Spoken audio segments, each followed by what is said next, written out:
Good morning बेटा। चलिए class recording पर डल गई है। अब हम अपनी क्लास को आगे बढ़ाते हैं।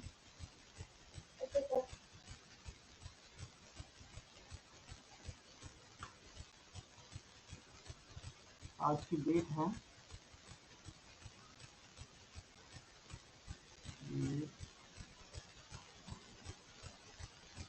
26 नवंबर 2021 और एक्सरसाइज है हमारी 10.2 क्वेश्चन नंबर 9 से हम आगे बढ़ रहे हैं। मैं रीड कर रहा हूँ, सब बच्चे अपनी बुक में ध्यान देंगे। और कोई भी माइक ऑन करके ओके या इस तरह का कोई कुछ नहीं कहेगा please. 25 chocolate cost ₹125. How many chocolates can be purchased for ₹170? कहते हैं 25 चॉकलेट। इसमें हमारे पास ना दो चीजों के बारे में बताया है। कौन कौन सी? एक तो है हमारे पास नंबर ऑफ चॉकलेट, जैसे कि हमारे पास नंबर ऑफ चॉकलेट्स हैं 25 और फिर है cost of chocolate, total cost.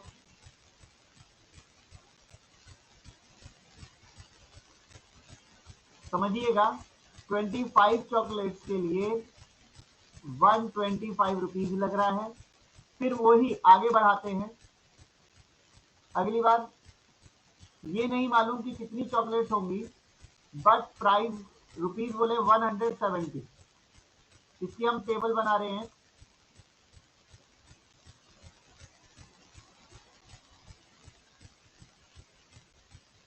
तो एक टेबल में आता है नंबर ऑफ चॉकलेट्स ऊपर की तरफ,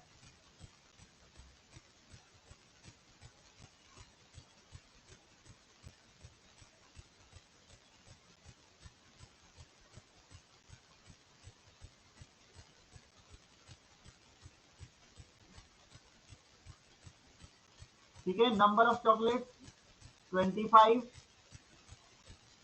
जिनका प्राइस है 125, और फिर नंबर ऑफ चॉकलेट कितनी होंगी जिसके लिए 170 रुपीज देने हैं वो नहीं पता, हमने उनको एक्स रख दिया। तो एक इस प्रकार से आप टेबल बनाओगे तो आपको ज्यादा इजी पड़ेगा ये। फिर हम इन्हें प्रोपोर्शन में रख सकते हैं। कैसे? नंबर ऑफ चॉकलेट 25, उनका प्राइस है ₹125। फिर हम प्रोपोर्शन में रखेंगे सेम वैसे ही अगले वाले को भी रख सकते हैं, X/170। समझ में आया? नंबर ऑफ चॉकलेट जैसे 25 थी और उनकी कॉस्ट ₹125 थी। अगली बार नंबर ऑफ चॉकलेट X है लेकिन उनकी कॉस्ट 170 होनी चाहिए, तो बताइए कितनी होंगी। और इस प्रकार के सवाल को हमने सॉल्व करना सीखा है कि पहले हम मीन को मल्टीप्लाई कर सकते हैं। यहाँ पे 125 मल्टीप्लाई एक्स, फिर एक्सट्रीम्स जो है हमारे वो बाद में मल्टीप्लाई में लिखे जा सकते हैं। तो एक्स यही रहेगा 25 मल्टीप्लाई 170 डिवाइड बाय 125, ठीक है। तो 25 के टेबल में 125 5 पर जाएगा और फिर 5 से अगर आप इनको डिवाइड करते हैं 170 को, 5 3 जा 15 और 5 4 जा 20, ठीक। तो कितनी चॉकलेट्स आएंगी?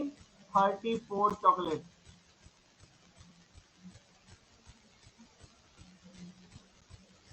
34 chocolates can be bought by the ₹170। चलो और अच्छे से समझने के लिए क्वेश्चन नंबर 10 में चलते हैं, उसकी भी एक टेबल बनाएंगे हम। देखिए यहाँ पर क्या थे, क्वेश्चन नंबर 9 में दो चीजें थी, दो के बारे में बात हो रही थी। एक तो नंबर ऑफ चॉकलेट और फिर जितनी भी चॉकलेट है उनकी कॉस्ट के बारे में। क्वेश्चन नंबर 10 में क्या कह रहा है? Anant covers a distance of 225 kilometre in 5 hours. तो आप बात समझिए, इसमें दो चीजों के बारे में बात है, फिर भी दो है इसके अंदर। एक तो है डिस्टेंस और दूसरा उसका टाइम, कि कितना डिस्टेंस कवर किया। ये एक टेबल बनाई जा सकती है। अब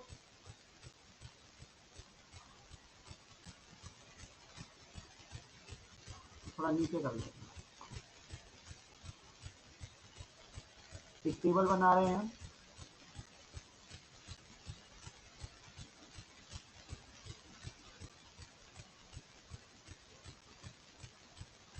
एक तरफ हम ले रहे हैं डिस्टेंस और फिर दूसरे में टाइम। पहला डिस्टेंस कितना है 225 किलोमीटर और टाइम लग रहा था 5 आवर्स का। अगली बार क्या बोला गया है, how much distance will he be able. अब डिस्टेंस नहीं पता, उसको हम एक्स बोल देंगे। उसको इस डिस्टेंस को कवर करने में कितना समय लगाना है 7 आवर्स। बोलो बेटा।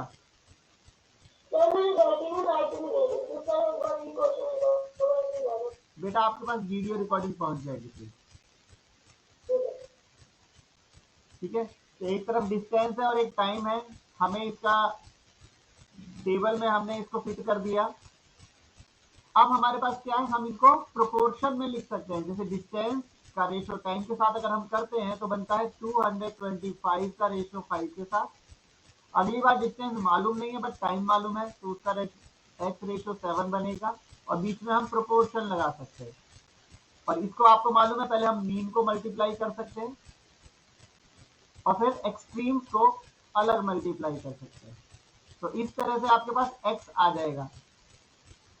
x कैसे निकलेगा वो आप डू योर सेल्फ, इसके आगे आप करेंगे।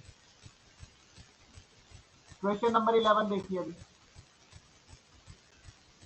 उसका भी इसी प्रकार से कुछ करेंगे।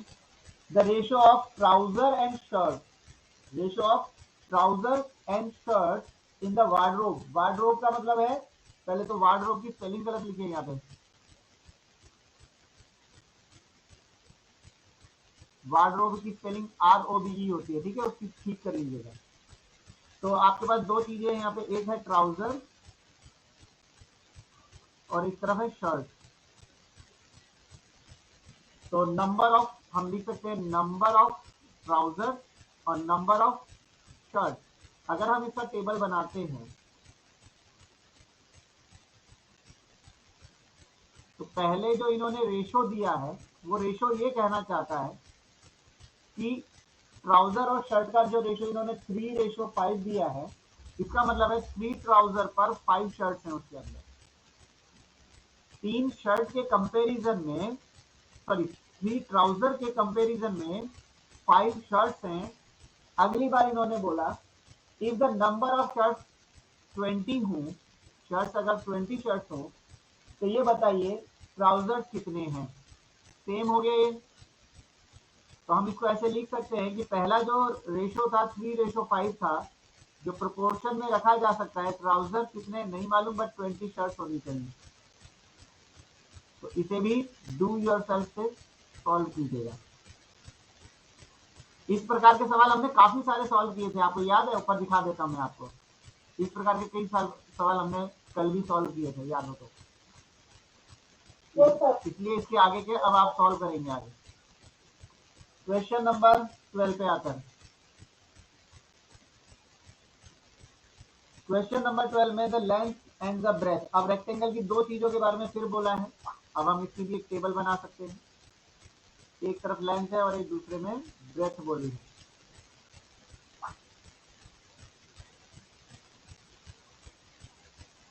लेंथ और ब्रेथ,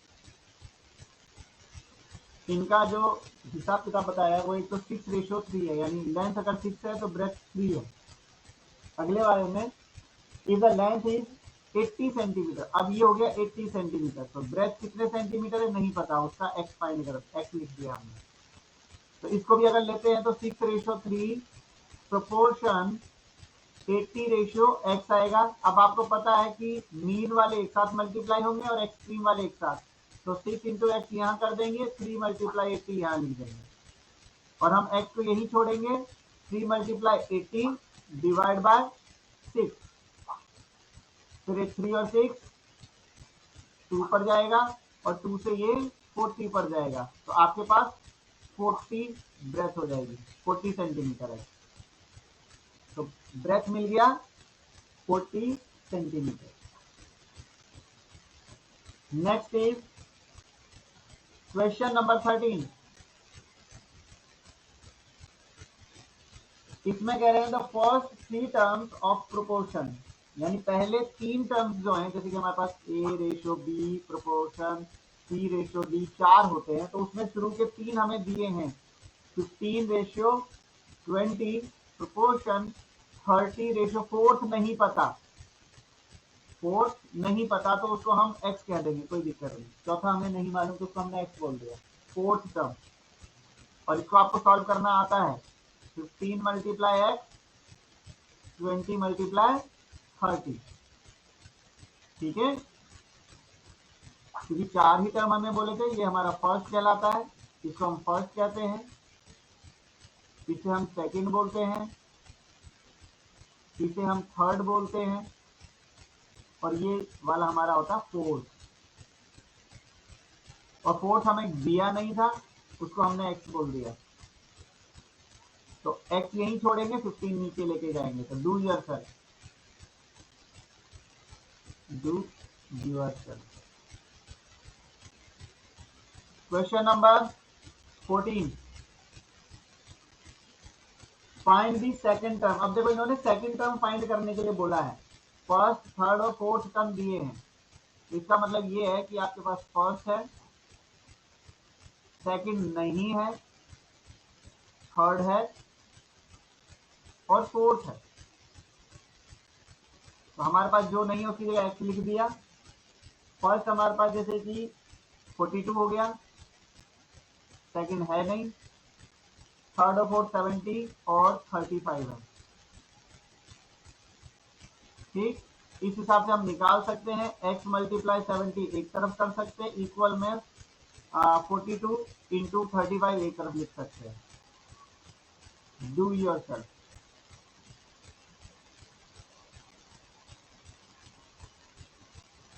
क्वेश्चन नंबर 15,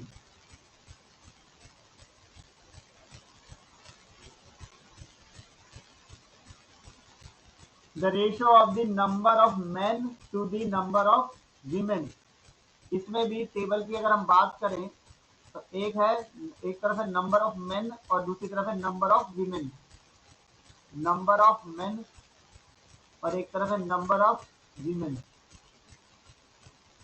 उनका रेशियो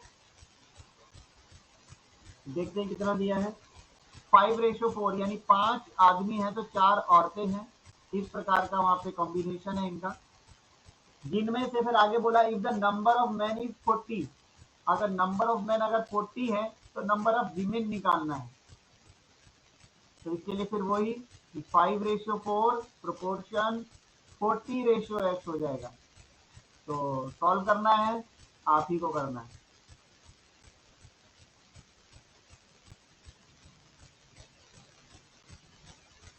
क्वेश्चन नंबर 16,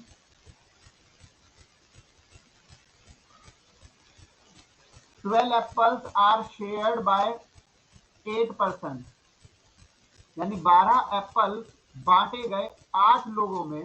तो एक तरफ तो हो गया नंबर ऑफ एप्पल्स, और एक तरफ हो गया नंबर ऑफ पर्सन, कितने लोगों में वो दिए गए। तो इस प्रकार की टेबल बनाएंगे तो ज्यादा आसान पड़ेगा ये।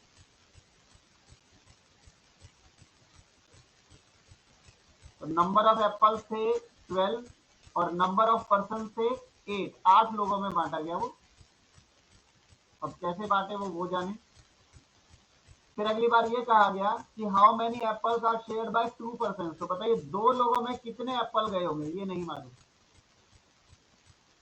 इसको हम कैसे लिखेंगे फिर, 12:8 प्रोपोर्शन x:2, सॉल्व कर लेना आ जाएगा।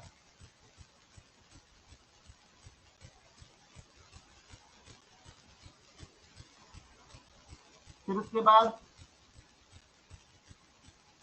Question number 17, the cost of 30 pencils ₹48। पहले तो नंबर ऑफ पेंसिल्स है एक तरफ, नंबर ऑफ पेंसिल्स कि कितनी पेंसिल्स ली गई हैं,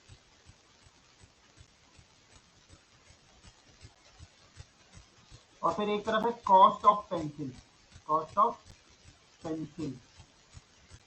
जो पेंसिल कितनी ली और उनकी कॉस्ट कितनी लगी उसकी टेबल बनेगी है, क्योंकि यही दो चीजें हमें इस क्वेश्चन में बताई गई हैं बार बार कि कितनी पेंसिल है और उसको कितनी कीमत लगी।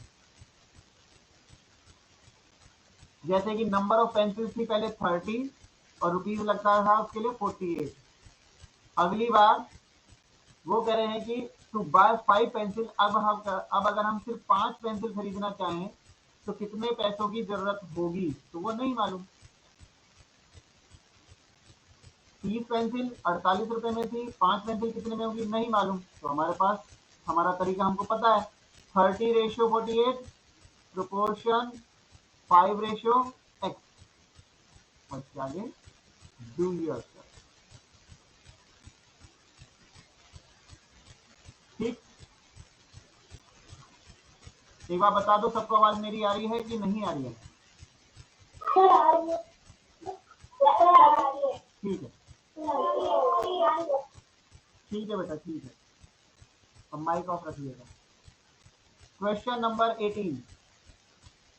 6 packets of rice, each weight is 10 kg। ठीक है, 6 पैकेट हैं चावल के जिसमें से हर एक का वेट है 6 किलो, सॉरी 10 किलो। तो 6 पैकेट का वेट कितना हो जाएगा? एक तरफ हो गया number of packet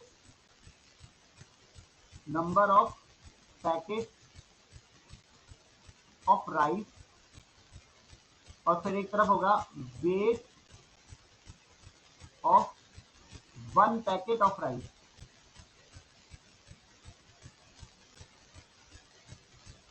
one packet, लेकिन उन्होंने हमसे पूछा है हाउ मैनी पैकेट, 25 किलो में कितने पैकेट आएंगे। तो एक काम करते हैं, एक पैकेट का नहीं है, तो वेट ऑफ पैकेट, जितने भी पैकेट हैं उनका वजन कितना आएगा वो देखिए।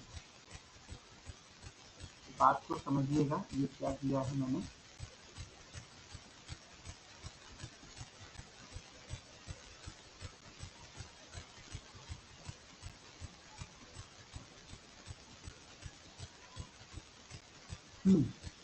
सबसे पहले है number of packet of rice, 6 packet हैं,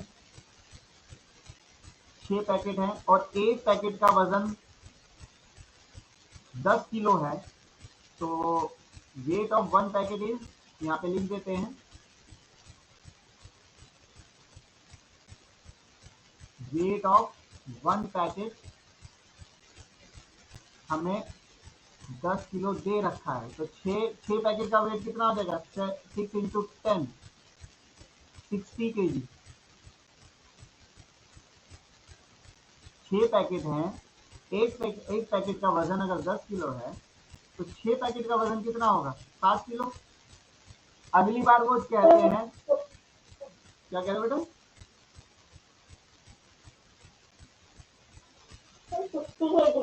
हाँ, अगली बार क्या है कि हमें 25 kg लेना है बस, लेकिन उसमें कितने पैकेट आएंगे ये नहीं मालूम। तो हम जो इनका रेशो लिखेंगे वो लिखेंगे 6 का रेशो 60 के साथ चलेगा, तो x का रेशो 25 के साथ चलेगा। ठीक है, तो इसके साथ हो जाएगा 60 मल्टीप्लाई x इक्वल 6 मल्टीप्लाई 25। तो हमारे पास कितने वो आ जाएंगे? x तो यही छोड़ेंगे, 6 मल्टीप्लाई 25 डिवाइड बाय 60, और 6 से जब 60 जाएगा तो 10 पर जाएगा और 10 से इसको काटेंगे तो 2.5 पैकेट, 2.5 पैकेट आएगा, 2 पूरे और 1 आधा। 2.5 का मतलब ये है 2 पूरे और 1 आधा, 2.5 पैकेट आने चाहिए इसके अंदर। ठीक है,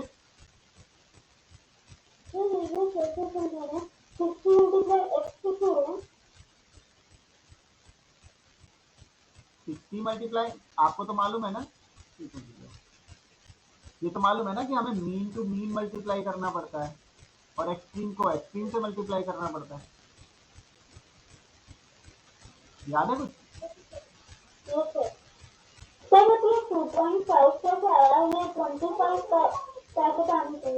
नीचे बेटा 10 है ना, 10 से डिवाइड करोगे तो 2.5 आएगा ना। 20 को 10 से डिवाइड करोगे तो 2.5 ही आना चाहिए।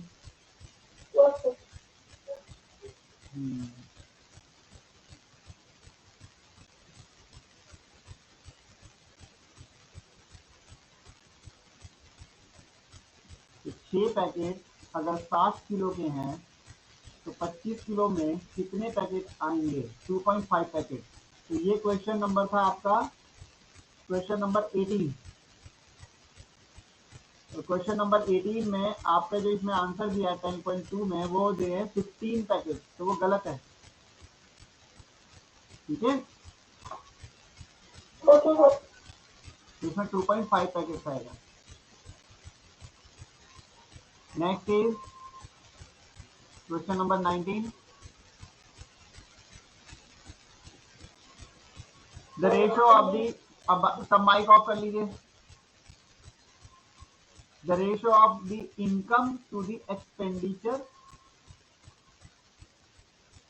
of a family is 7:6. Find the saving if the income is 14,000. तो इसमें देखो क्या है, हमारे पास इसमें फिर से एक टेबल बन रही है और दो चीजों के बारे में बताइए। एक तो इनकम और एक्सपेंडिचर।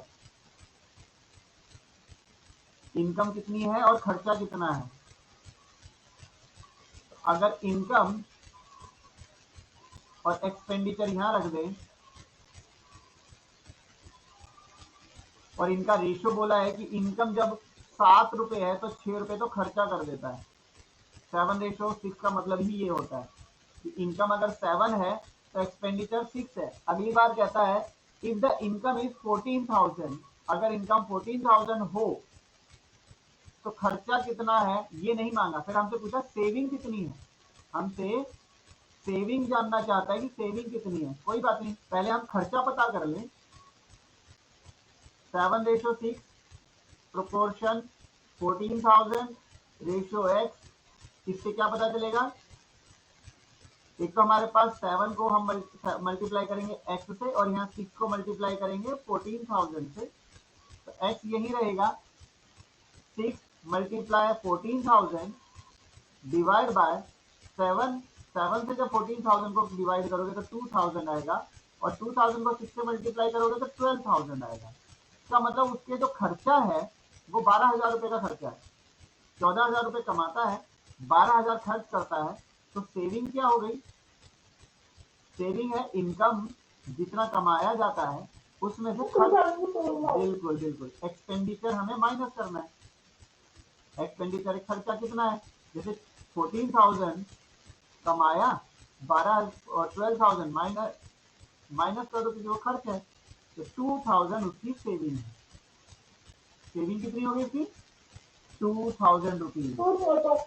ठीक है, सेविंग का मतलब सेविंग जो यहाँ पे 2,000 रुपये वो बचाता है। Question number 20। अब ये क्या कह रहा है, कंटिन्यूड प्रोपोर्शन में। ये आपको चेक करना है कि ये कंटिन्यूड प्रोपोर्शन में है या नहीं। तो उसके लिए हमें 3 नंबर दिए, 8, 24, 72 फॉर कंटिन्यूड प्रोपोर्शन।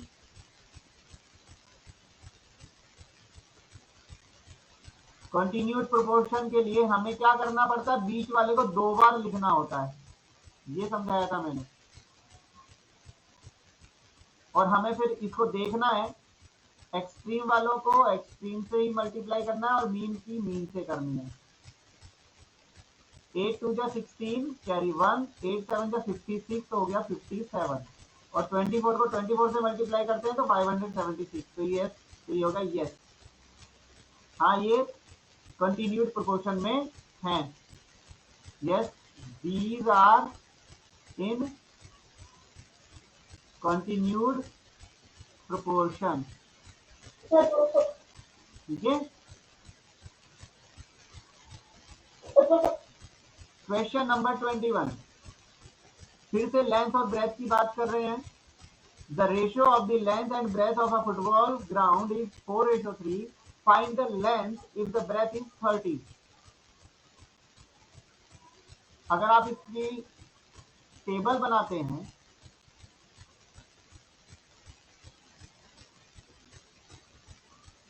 तो एक तरफ लेंथ है और एक तरफ है ब्रेथ।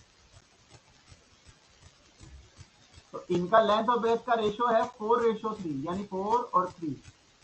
अगली बार कहते हैं फाइंड दी लेंथ, यानी लेंथ नहीं मालूम बट ब्रेथ दी है हमें 30 मीटर। तो फिर आप इसको कर ही सकते हैं 4:3 प्रोपोर्शन x:30। तो आप डू योरसेल्फ। साफ दिख रहा है, 3 का 4 है, 30 का 40 होगा।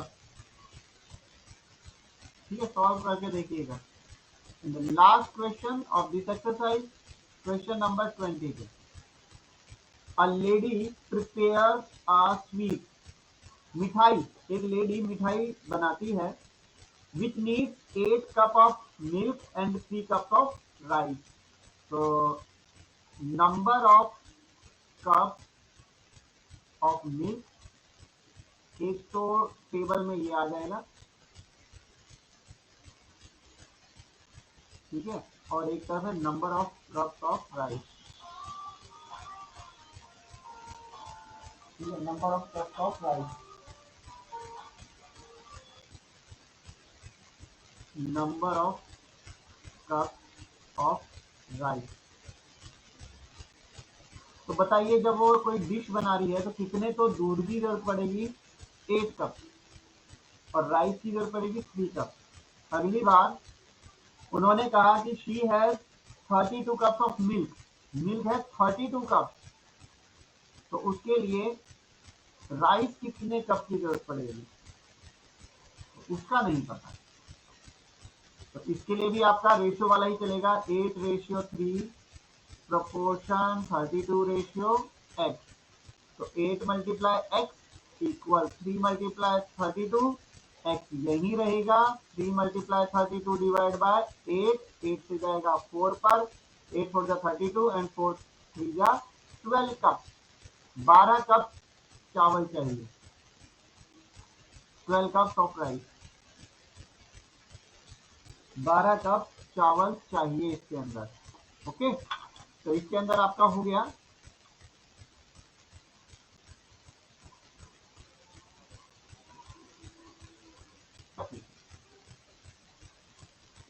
होमवर्क है आपका आज का, कंप्लीट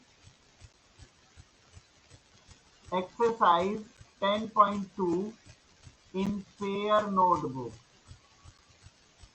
और इसके अंदर इस बार मैंने आपको कैलकुलेशन करने के लिए काफी सारे छोड़ दिए। Do yourself, do yourself, do yourself. अब ये कैलकुलेशन आप करेंगे, ठीक है? Okay sir.